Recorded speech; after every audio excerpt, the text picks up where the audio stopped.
एक तरफा मोहब्बत को कैसे भुलाया जाए, कैसे डील किया जाए एक तरफा मोहब्बत। जो रिश्ता, दोस्ती, ताल्लुक सिर्फ आपको अजियत दे और आप इस मुकाम तक आ जाओ कि आप दुनिया के सबसे जलील इंसान खुद को महसूस करने लग जाओ, तो ऐसा होता क्यों है? ऐसा तब होता है जब आप बनाए गए असूलों को ब्रेक कर देते हैं, तोड़ देते हैं बनाए गए असूलों को।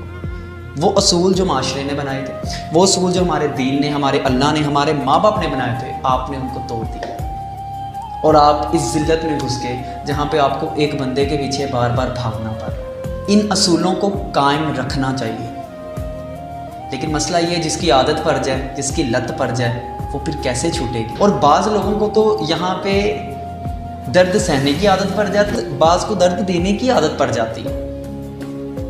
बात हमेशा बराबरी की होनी चाहिए, लेकिन यहाँ पे एक बंदा हावी होता है और अफसोस की बात ये, जो हावी होता है ना, वो अगले बंदे को रोल के रख देता है। जब आप किसी को मैसेज करते रहो, हज़ारों मैसेज, हज़ारों मैं कह रहा हूँ, मेरे पास केस आए हैं, हज़ारों मैसेज करते रहो, आगे से मैसेज गुड विल सून, आपकी बीमारी से किसी को फ़र्क ना पड़े, आपके ठीक होने से किसी को फ़र्क ना पड़े, आपकी गुड नाइट गुड मॉर्निंग से किसी को फ़र्क ना पड़े, आगे से एक मैसेज आए ओके, एक बेहुदा सी स्माइल जो आपको अंदर से तोड़ फोड़ के रखते, तो क्या करेंगे? और उठ जाएं, छोड़ दें, उठ जाएं, छोड़ दें।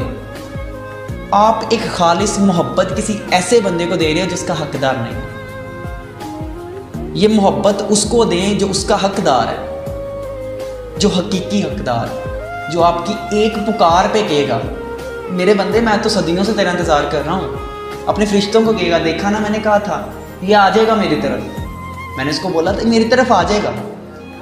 फिर अपने रब से मांगो कि मेरे दिल में नूर भर दे, मेरी आंखों में नूर भर दे, मेरे कानों में नूर भर दे, मेरे दाएं नूर भर दे, मेरे बाएं नूर भर दे, और इस नूर से आप जिल्लत के अंधेरों से बाहर निकलेंगे। छोड़ दें ऐसे रिश्तों को जो आपको जिल्लत और रुसवाई देते।